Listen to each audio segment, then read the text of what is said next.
दोस्तों, मैं आरिफ खान एक बार फिर क्राइम एक्सप्रेस न्यूज़ रूम से आपके सामने नए मुद्दों और ताज़ा खबरों के साथ।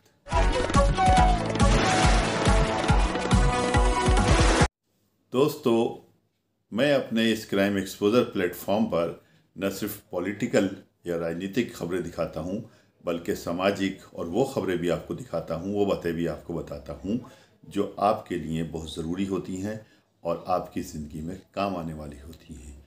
आज मैं आपको एक ऐसी पर्सनालिटी से मिलाने जा रहा हूं जो है जिनकी शख्सियत किसी तारुफ की मोहताज तो नहीं है, उनको पूरी दुनिया जानती है, लेकिन कुछ लोग नहीं भी जानते हैं। मेरा सौभाग्य है कि मैं अपने प्लेटफॉर्म से उनको इंट्रोड्यूस करा रहा हूं। मेरे भी जितने व्यूवर्स हैं या जितने भी मेरे चैनल को लोग देखने वाले हैं, वो जो उनको देखेंगे तो उनके अंदर एक नई ऊर्जा आएगी, ये मेरा दावा है। इसलिए इस वीडियो को शुरू से लेकर आखिर तक ज़रूर देखिए।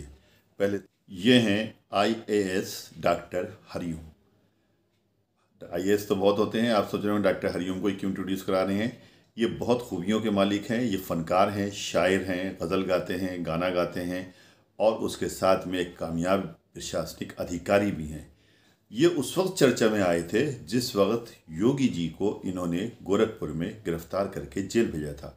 ये उस ज़माने में गोरखपुर के DM थे और जब योगी जी कुछ ऐसे मामलों में फंस गए थे या कुछ था, वहाँ पे माहौल सा था जिसमें उनको गिरफ़्तार करना ज़रूरी हो गया था। जब समय डॉक्टर हरिओम IAS जो उस समय कलेक्टर थे, वहाँ के DM थे वहाँ के, ये नहीं चाहते थे गिरफ़्तार करना, लेकिन कुछ हालात ऐसे पैदा हो गए थे कि लॉ एंड ऑर्डर की स्थिति को संभालने के लिए इन्होंने एक जिम्मेदार और कामयाब और हौसलामंद ऑफिसर की भूमिका निभाते हुए योगी जी को गिरफ़्तार किया था। क्योंकि योगी जी को गिरफ़्तार करना, वो भले ही उस वक्त मुख्यमंत्री नहीं थे, लेकिन जितनी बड़ी सेना के साथ में वो चलते थे, अपनी जो उनकी सेना थी, उनके अपने जो समर्थक थे, उनके साथ जो चलते थे, उनको हाथ लगाना किसी के बस की बात नहीं थी। लेकिन लॉ एंड ऑर्डर की स्थिति को संभालने के लिए डॉक्टर हरिओम ने हर रिस्क लेते हुए उनको गिरफ़्तार किया था। मुलायम सिंह की उस वक्त सरकार थी और लगभग 11-12 दिन योगी जी जेल में रहे थे और 12 दिन के बाद जब वो छूटे थे, फिर वो संसद वाला वीडियो वायरल हुआ था जिसमें वो हैं और कह रहे हैं, सभापति से कह रहे हैं कि मैं इस सदन का सदस्य हूं या नहीं हूं। छोटा सा वीडियो भी वो देखिए पहले आप। दाखिल किया। नामांकन दाखिल करने से पहले CM योगी आदित्यनाथ ने गोरखनाथ मंदिर में पूजा अर्चना की।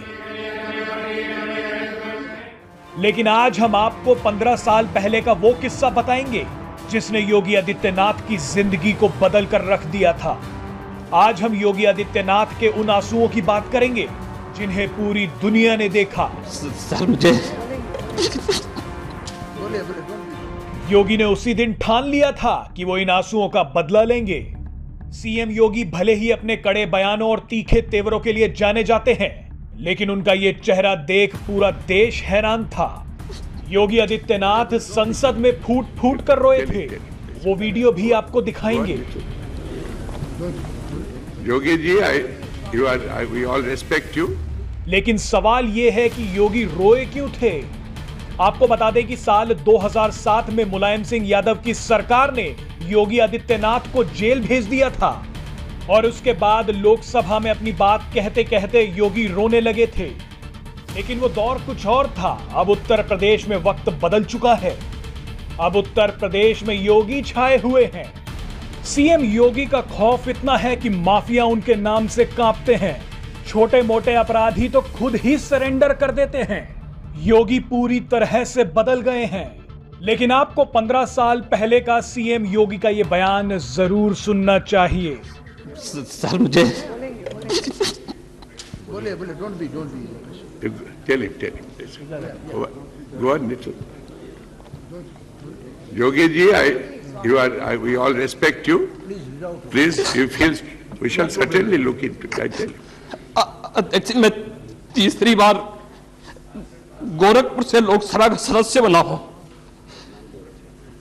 मतलब पहली बार मैं 25,000 वोटों से जीता था, दूसरी बार 50,000 से जीता और तीसरी बार लगभग 1.5 लाख मतों से मैं गोरखपुर से चुन करके आया हूं। लेकिन पिछले कुछ समय से महोदय राजनीतिक विद्वेष के तहत मुझे जिस प्रकार से राजनीतिक पूर्वाग्रह का शिकार बनाया जा रहा है, मैं केवल आपसे अनुरोध करने के लिए आया हूं, क्या मैं इस सदन का सदस्य हूं या नहीं हूं, और क्या सदन मुझे संरक्षण दे पाएगा या नहीं दे पाएगा? You are a very honorable अगर member सदन of the महोदय House. मुझे संरक्षण नहीं दे सकता है तो मैं आज ही सदन को छोड़ करके वापस जाना चाहता हूं। यो छोड़िए सब। मैंने कोई महत्व नहीं रखता महोदय। मैंने जिस समय योगी जी को गिरफ्तार किया था उस वक्त उत्तर प्रदेश में मुलायम सिंह की सरकार थी और गोरखपुर के जिला अधिकारी डॉक्टर हरिओम यानी यही साहब हुआ करते थे। कहते हैं कि जब योगी जी की सरकार आई यानी 2017 में जब योगी जी मुख्यमंत्री बने तो जिस तरह से होता है वैसे डॉक्टर हरिओम के साथ भी हुआ। वो भी योगी जी के निशाने पर आ गए और उसके बाद वो शंटिंग IAS बन गए, यानी कभी इधर कभी उधर और कभी किधर। और उन्हें कहते हैं कि कई माह तक वेटिंग में भी रखा गया था कि अभी रुके रहिए, इंतज़ार करिए कि आपको कहाँ भेजा जाएगा। बहरहाल वो चूँकि कलाकार थे, उनके अंदर में एक ऐसे फ़न था कि जिसको लोग पूजा करते हैं, जिसको लोग मानते हैं, उन्हें इस बात की कोई परवाह भी नहीं थी। उन्होंने अपना ज़्यादातर समय उधर फोकस किया जो उनके अंदर कला थी, जो फ़न था, जो उनके अंदर शायरी थी, जो उनके अंदर वो गीत गाते थे, गज़लें गाते थे। अपना एक ट्रुप के साथ में वो जगह जगह जाते थे, वो लिखते थे, किताबें लिखते थे और इसके अलावा शायरी करते थे। उन्होंने बहुत कुछ ऐसे अदबी काम किए हैं, ऐसे साहित्यिक काम किए जो वाकई में बड़े काबिल तारीफ़ हैं। और उन्होंने जो मशायरे पढ़े हैं वो भी मैं आपको आगे सुनाऊँगा, जिसे सुनकर आपको मज़ा। जैसा कि दोस्तों आप जानते हैं कि हालात कभी भी किसी के एक जैसे नहीं रहते, इसी तरह वहाँ भी हालात एक जैसे नहीं रहे। और फिर डॉक्टर हरिओम ने अपनी लिखी हुई एक किताब योगी जी को भेंट की। उसके बाद में कहते हैं उनके ताल्लुकात उनसे अच्छे हो गए और उन्होंने एक बहुत ही अच्छे वेलफेयर महकमा उनको दिया और आज उनके ताल्लुकात उनसे बहुत अच्छे हैं। अब वो मशायरे में जो जिस तरह से उन्होंने गज़ल पढ़ी है वो भी मैं आपको दिखाऊंगा। वो देखिए कि उनका क्या अंदाज़ है पढ़ने का। यानी गज़ल तो वो मशायरे में पढ़ रहे हैं लेकिन अंदाज़ उनका वो क्लासिकल अंदाज़ है जो गुलाम अली में आपको मिलेगा देखने को, जो पंकज उदास में मिलेगा आपको देखने को, और बड़े बड़े जैसे जो क्लासिकल गाने वाले हैं उनमें मिलेगा। यानी उनके गले के अंदर में वो जादू है, उनकी आवाज़ में वो चाशनी है जो दूर से अट्रैक्ट करती है। सुनिए उनकी वो गज़ल सुनिए जो 2021 में उन्होंने फैज़ाबाद के मशायरे में पढ़ी। मैं तेरे प्यार का मारा हुआ हूँ, सिकंदर हूँ मगर हारा हुआ हूँ। मैं तेरे प्यार का मारा हुआ हूँ, सिकंदर हूँ मगर हारा हुआ हूँ। मैं तेरे प्यार का मारा हुआ हूँ। शेर सुनिए। पता मेरा हवा से पूछ लेना, पता मेरा हवा से पूछ लेना, पता मेरा, पता मेरा, पता मेरा, पता मेरा, पता मेरा, पता मेरा, हवा से पूछ लेना। पता मेरा हवा से पूछ लेना, मैं खुशबू बन के आवारा हुआ हूँ।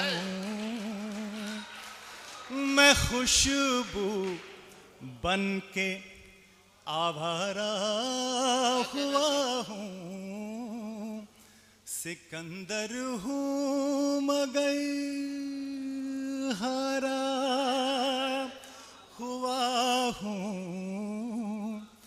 मैं तेरे प्यार का मारा हुआ, खुशबू पता मेरा पूरे वजूद को महका हवा से पूछ लेना। पता मेरा हवा पूछ लेना, मैं खुशबू बन के आवारा हुआ हूँ। सिकंदर हूँ मगर हारा हुआ हूँ। नहीं अब मंजिलों की चाह मुझको, नहीं अब मंजिलों की चाह मुझको। तेरी गलियों का बंजारा हुआ हूँ। तेरी गलियों का बंजारा हुआ हूँ। सिकंदर हूँ मगर हारा हुआ हूँ। एक कहावत है पुरानी, उससे एक शेर निकला है। मुरादे मांग ले दोस्त तू भी, मुरादे मांग ले दोस्त तू भी। मैं एक टूटा हुआ तारा हुआ हूँ। अरे क्या कहने, क्या तारीखी शेर पढ़ रहे हैं सर। वाह वाह। मुरादे मांग ले दोस्त तू भी, मुरादे मांग ले दोस्त तू भी। मैं एक टूटा हुआ तारा हुआ हूँ। सिकंदर हूँ मगर खारा हुआ हूँ। और आखिरी शेर फिर से सभी फनकारों के लिए कि उड़ूंगा रोशनी के पंख लेकर, उड़ूंगा रोशनी के पंख लेकर। नई दुनिया का हर कारा हुआ। अरे सर क्या काफिया लगाया। नई दुनिया का हर कारा हुआ। उड़ूंगा रोशनी के, उड़ूंगा उड़ूंगा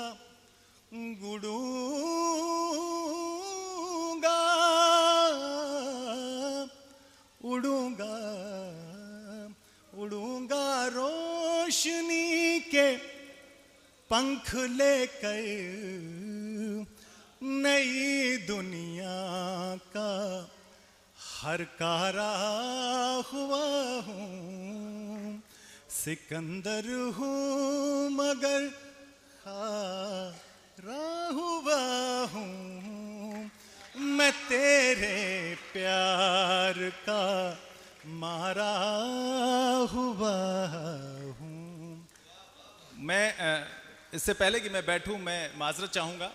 मैं 2 बच्चे अपने छोड़ के आया हूँ, लखनऊ मुझे जाना है, तो मैं जब अब मन करेगा निकल जाऊँगा आप सबसे माजरत के साथ। बहुत अच्छा लगा। वीडियो अगर पसंद आई हो तो लाइक कीजिए, शेयर कीजिए और चैनल को ज़रूर सब्सक्राइब कीजिए ताकि डायरेक्ट नोटिफिकेशंस आप तक